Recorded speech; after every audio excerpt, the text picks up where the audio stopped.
CBS Broadcast Center in Los Angeles, this is CBS 2 News at 11 a.m. Good morning, I'm Sharon Tay. Hi, everybody, I'm Jeff Michael. So the LAPD wants to know who may have attacked actor Corey Feldman. Feldman thinks it's tied to threats against him that have been made on social media. Yeah, he says he was ambushed at a stoplight in Tarzana, and CBS 2's Cara Finstrom is live in Tarzana with the story. And Cara, how is Corey this morning?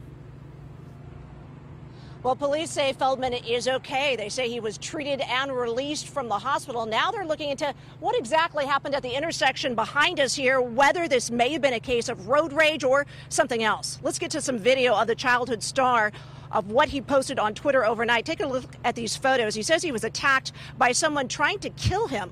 Feldman drove himself to the hospital. He told police he thought he'd been stabbed or jabbed in the stomach. Police say the 46-year-old didn't suffer any cuts and has since again been treated and released. He told investigators he was driving near Reseda and Ventura Boulevard when he thought he was being followed, and his bodyguard shined a flashlight out of the car. He went on to say when he stopped at the traffic light, one guy jumped out, confronted the bodyguard. He says another jabbed at his stomach with some type of object. After that, he says, the car took off. I think that's crazy. I never thought anything would happen like that. Well, I just hope he's okay, you know? Now, Feldman starred in the 1980s films The Goonies, Stand By Me, The Lost Boys, and he has claimed he was sexually abused as a young actor. He's also said he's been threatened online by a group of people that he refers to as the Wolf Pack, and he started a website looking for donations to pay for security. Feldman reposted a link to that this morning.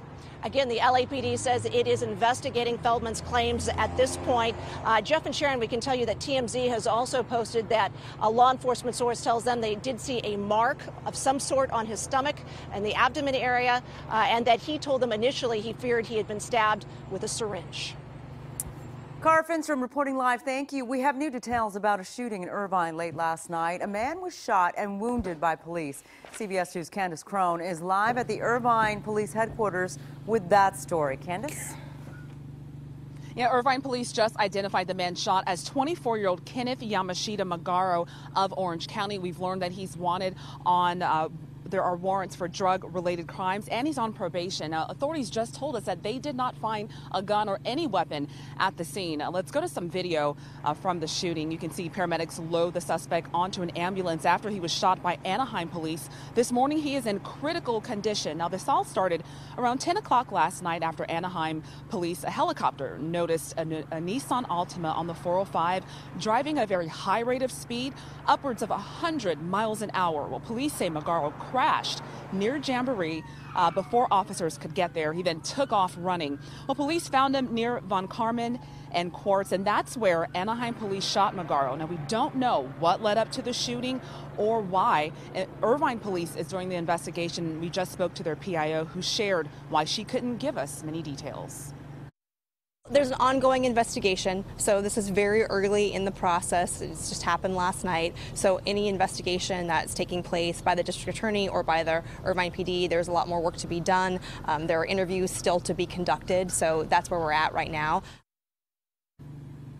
Again, no weapons found at the scene. The Orange County District Attorney's Office is also investigating. They told me that it could take weeks, if not months, until their investigation is complete. Jeff, back to you. All right, Candace, thank you. Today, an autopsy is going to be performed on a body that was found up in Northern California. That should determine if it is the young actress who's been missing from Hollywood. CBS 2's Jasmine Veal spoke with her friends and her neighbors. How young she was. She came to LA to pursue her dreams. It's such a sad story to end up like this. Tyler Neal is one of Adea Shabani's neighbors who took a moment to stop by the flowers and candles left for her outside the Hollywood apartment building where she lived.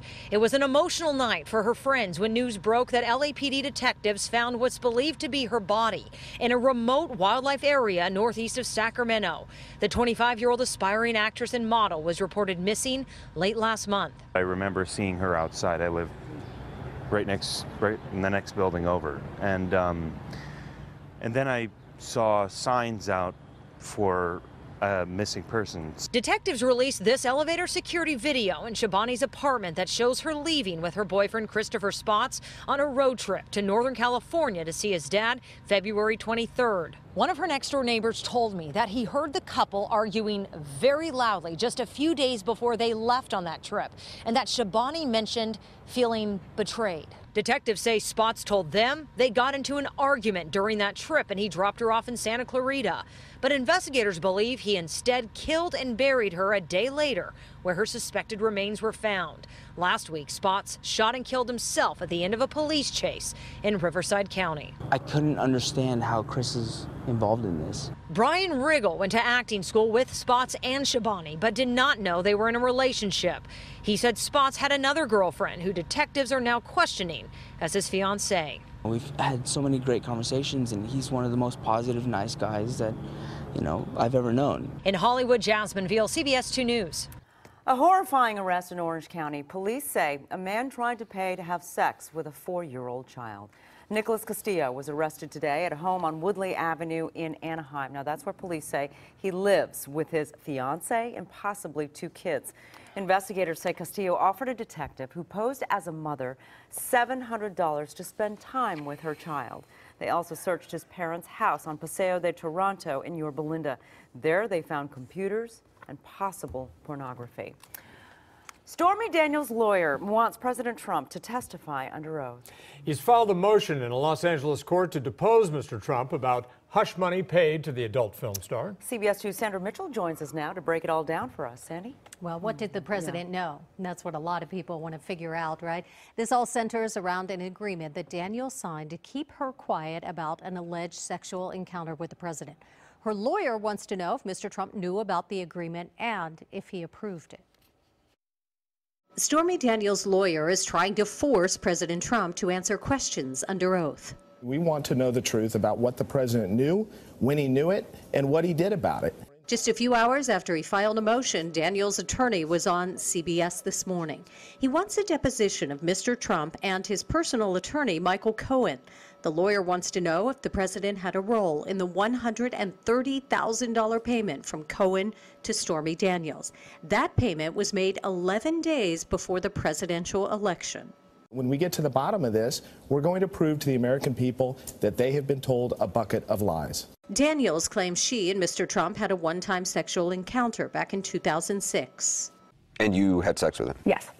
In the motion, her attorney claims Cohen's payment to silence Daniels was made to help ensure Mr. Trump won the 2016 presidential election. And he says that would violate the Federal Election Campaign Act. If you give an in-kind contribution, that has to be reported. None of this has been reported anywhere. Mr. Trump's lawyer has denied the hush money was related to the election. The White House has said there's no affair. A hearing on that possible deposition is set for April 30th. Jeff, it's going to happen right here in L.A. That's going to be an interesting day. All right, President Trump is tweeting about, not that, but the sanctuary fight in Orange County. The county is siding with the president and fighting the state over how the state handles illegal immigration. Just yesterday, the Orange County Board of Supervisors voted to join U.S. Attorney General Jeff Sessions' lawsuit against California and its sanctuary law.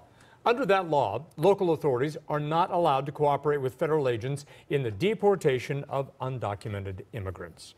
So here's what President Trump tweeted just a short time ago.